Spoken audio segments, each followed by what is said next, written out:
Well, hello, Tube. Today, I had a pretty crappy day today, so I wanted to do something kind of positive, kind of fun. Plus, I did my 5 least favorite Crichton novels last month. So this month today, we're going to do my 5 favorite Michael Crichton novels. And to be honest, I don't know if I could get much past 5 novels. I mean, there's probably another five or so that I didn't necessarily hate. But these are the 5 that I wouldn't mind reading again sometime. Let's put it that way. I'd say a third of his books I liked or loved. Third of his books were very meh. About a third of his books were I don't want anything to do with those books ever again. So we're talking about the 5 good ones today. And so at number 5, we're going, and again, okay, so I should also preface this with something that's been a hot minute since I've read them. And so I might contradict myself from the video that I did. I've done a video on all of these. I've read all of Michael Crichton. I've done, including his hard to find short stories, done a video on all of them. There's a playlist down below. Also, I have affiliate link to bookshop.org down below if you used to buy any of these books or any other book. I get an awesome commission, you get an awesome book at no extra cost to yourself. And also like, subscribe, share, comment, all that stuff. Comment down below what your 5 favorite Michael Crichtons are. Can you come up with 5? Yeah. All right. Oh, and then at the end too, we're gonna, like I did in the last video, we're gonna kind of go over I can't talk. Did I say today was a crappy day? We'll go through Goodreads list and see what Goodreads has to say for their top Michael Crichton novels. So we'll see how my list compares to their list. So at number 5, okay, I had to make sure I had 5 here. We're going with Terminal Man. I'm just going to quickly read the synopsis of the story, and some of these synopses, they're coming straight from Michael Crichton's website, and some of these synopses are not really the greatest, but this one's: Harry Benson suffers from violent seizures. When he becomes part of an experimental program that sends electrodes to his brain to calm him, he is in recovery until he discovers how to get those soothing pulses more frequently, and then escapes the hospital on a murderous rampage with deadly agenda. I just remember it being kind of just a fun book. It doesn't sound like a fun book, but I just kind of remember it being a fun book looking back on it. And what Michael Crichton could do with science fiction. Like, I consider this science fiction. Maybe you guys don't, but this is kind of science fiction that I enjoy, that I can actually get along with. I can't get along with a lot of like the heavy duty, hard science fiction. So I kind of have to go with the bubblegum science fiction. The next one is one that he wrote under his pseudonym. Pseudonym. And that is Easy Go, that he wrote under the name John Lang in 1967. This one is a fun heist caper with a wild romp through the Great Pyramids and beyond. Hey, can you go chew your bone in the other room, buddy? I know you want to be in here, but they don't want to listen to you chewing on your bone in here. Maybe they do, I don't know. But you're ruining my audio, okay? Just give me like 10 minutes. He ain't budging. Egyptologist Harold Barnaby has just made the discovery of the century. While retranslating some old hieroglyphs, he has found clues to the location of a pharaoh's lost tomb. But this discovery leads him to make the ultimate choice. Rather than share his find with the rest of the world, Professor Barnaby is determined to locate the tomb and keep whatever treasure he finds inside for himself. But to pull off the greatest heist in archaeological history, Barnaby will need help. Enter Robert Pierce, a transient freelance writer looking for an excitement. They put together a 5-man team, including a smuggler, an international thief, and the 5th Earl of Wheatston, to bankroll the project and set out to plunder the Pharaoh's lost tomb. But can this ragtag team survive the perils of the Egyptian desert and uncover the centuries have kept hidden? And even if they find the treasure, can they escape with it alive? This one was just a really fun read, to be honest. It kind of felt like his version of Indiana Jones, I guess, to me. So much fun. Don't go into it thinking that it's going to be some life-changing literature or anything. Just go into it as if you just want a really fun read, and I don't think you will be disappointed. The next one, Prey. Let me close some of these windows here. Prey. In the Nevada desert, an experiment has gone horribly wrong. A cloud of nanoparticles, micro-robots, have escaped from the laboratory. This cloud is self-sustaining and self-reproducing. It is intelligent and learns from experience. For all practical purposes, it's alive. It has been programmed as a predator. It is evolving swiftly, becoming more deadly with each passing hour. Every attempt to destroy it has failed, and we are the prey. Again, this one was just a fun, silly read. I remember, I might be looking at this one through rose-colored glasses, to be honest, just because before this would have been like Disclosure and I got into a bunch of ones that I didn't like. Rising Sun, I think, was in there. And just maybe from him going back to what I like of Michael Crichton, I might be trying to oversell this one a little bit, to be honest. But I thought it was a really fun read. The one thing I didn't like was that he got on this sort of adultery sort of kick where it seemed like everyone was cheating on somebody, and I don't remember if adultery was really in this book, but I remember the guy was really suspecting his wife of adultery, and I thought, oh man, here we go again. You know, I don't know who hurt Michael Crichton and where, but women definitely have hurt him in his lifetime. And this was there was a downfall where he just kind of became a dirty old man, and he couldn't write women at all. It was kind of like the beginning of the end of that, or the beginning of that. But I thought it was a lot of fun. Once you get into the goofy sci-fi stuff, it was fun. It was fun. So this video is probably really hard to watch. Number 2, Jurassic Park. I mean, can you have a top 5 Michael Crichton list and not have Jurassic Park on here? Synopsis. This is the worst synopsis ever, but do you really need a synopsis for Jurassic Park? An astonishing technique for recovering the cloning DNA has been discovered.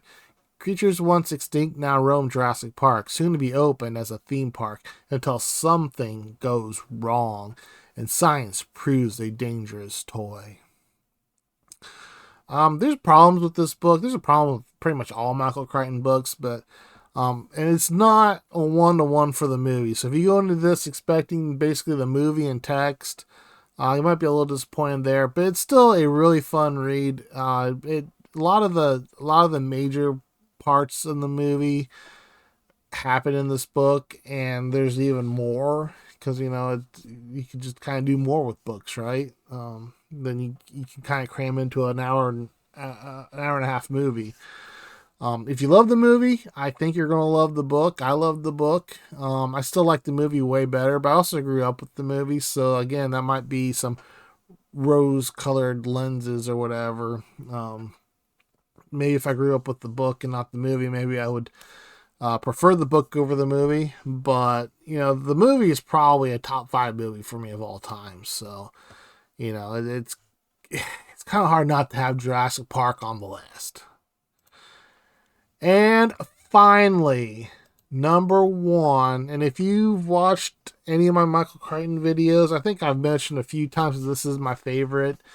And so this may not be a big surprise to anybody. Maybe it is a surprise if you haven't watched any of that content. But number one is Congo. Deep in the African rainforest, near the legendary ruins of the lost city of Zinji, I don't know, an expedition of 8 American geologists is mysteriously and brutally killed in a matter of minutes.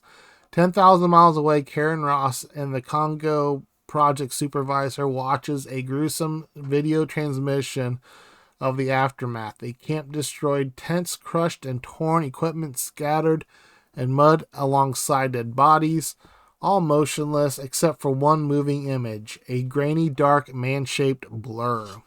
In San Francisco, primatologist Peter Elliott works with Amy, a gorilla with an extraordinary vocabulary of 620 signs, the most ever learned by a primate, and she likes to finger paint. But recently, her behavior has been erratic, and her drawings match with stunning accuracy the brittle pages of a Portuguese print dating back to 1642. I promise you this book is good. The synopsis really makes it sound like a snooze fest, but a drawing of an ancient lost city. A new expedition along with Amy is sent to the Congo, where they enter a secret world and only way out, maybe through a horrifying death. Now, I remember seeing this movie. When did the movie come out? Was it 81? Looks like the movie came out. I wasn't alive in 81. But I remember watching the movie. I was probably 10-ish. And just loving the movie. So I guess you could kind of say that I did grow up the movie, but the book, like Jurassic Park, I think I like the book a lot more. And this is the only Michael Crichton I think I've read multiple times. I know I've read it at least 3 times, and I've also listened to the audiobook on Audible. Couldn't tell you who narrates it or anything like that. So I've at least gone through this book 4 times, and honestly, I could pick it up tomorrow and reread it. That's just how much I love this book. And it's not the shortest book ever, but it reads so fast. Like, even though it reads fast. So, or maybe that's just because I've read it 4 times now, but love it, love it, love it. Now, finally, let's see if I can do this without screwing it up. This is what Goodreads has to say. Can I get my picture back? No? Okay. Whatever. This is what Goodreads has to say. I could if I readjusted everything, but I don't want to go through all that trouble. So number 1, no surprise, Jurassic Park. It's just what he's best known for, right? So that makes a lot of sense. Number 2, Timeline. I know a lot of people love Timeline. I didn't like it, but that's more of a me problem than a it's problem. I just don't enjoy like the time frame that it was set in. It was like, I don't know, 17th century something or another, maybe. It was like back in the time of knights and stuff. I just don't care for that. And the reason that it's like a time traveler book. I feel like he could have taken the same thing he wrote about in Timeline, but done it with Jurassic Park with dinosaurs, and it would have been awesome. But this is like one of his pet project books, so whatever. Lost World, I can see that as well being like a fan favorite. I have my problems with Lost World. I just don't think it's all that great. It is a money grab.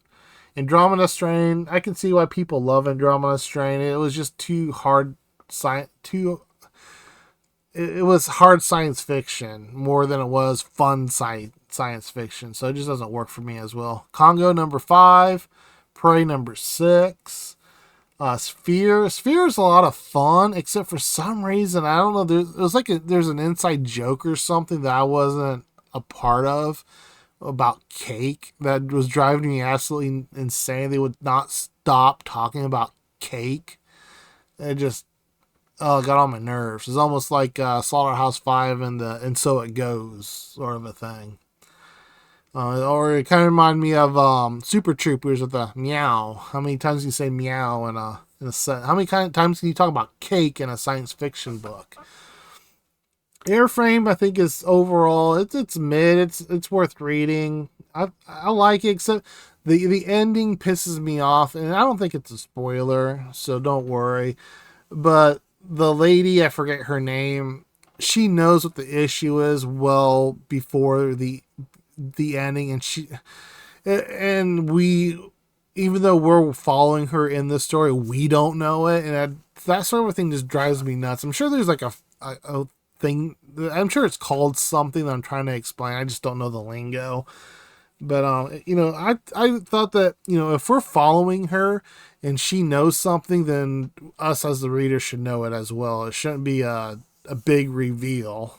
I don't know. I think that sort of thing is dumb. State of Fear, absolutely hate. No idea how it gets to number 9. Probably a lot of people that didn't read it thinking that, thinking that it was greater than it was. How is State of Fear number 9? That wouldn't be in my top 30. Great Train Robbery, just not my jam. I guess could read it for Western Wednesday, right? It's kind of a Western. It's about these guys robbing a train. No, they're in Britain or something, aren't they? Aren't they English? I don't remember. I didn't like it. Eaters of the Dead is his retelling of Beowulf. Way above my head. Disclosure, absolutely hate that book. I've talked about that a lot. Pirate Latitudes is just a very, very cliche pirate story. Like, if you think of a pirate cliche, it's in the book. Next is the only one I DNF because it involves a lot of essay to minors. It's just gross, and I don't want to read that. Yeah, we kind of get into the stuff I've already talked about. If you see any of my other ones, let's see. Next, Micros. I thought Micro was good. Rising Sun, not my jam. Terminal Man. So you have to go all the way down to 17 to get to Terminal Man. I don't think a lot of people have read Terminal Man, to be fair. I don't think it's as... I mean, Twister should be... I didn't even think about Twister. I mean, it's a screenplay, though. I was doing more of his novels. Screenplay... Holy what? Twister and Westworld, that's down here at number 23. Awesome. If you can get your hands on them, awesome. What else was on my list? Where's Easy Go? Easy Go, you have to go all the way down to number 30. That's sad. I think Easy Go is easily his best John Lang novel. Besides, Binary's really good too. But Easy Go is a lot more fun. Like, if I had to go like an honorable mention, I think Binary could be on that list. But I think Easy Go was just more my jam. So, of course, the number 37 is Eruption, and some people really don't like my Eruption video. I don't know what I said in it that deserves all the thumbs down, but there's a lot of Eruption fans out there or something, or they just don't like my face, or maybe it's the Michael Crichton or James Patterson fans. Probably the James Patterson fans, right? I didn't even think about that.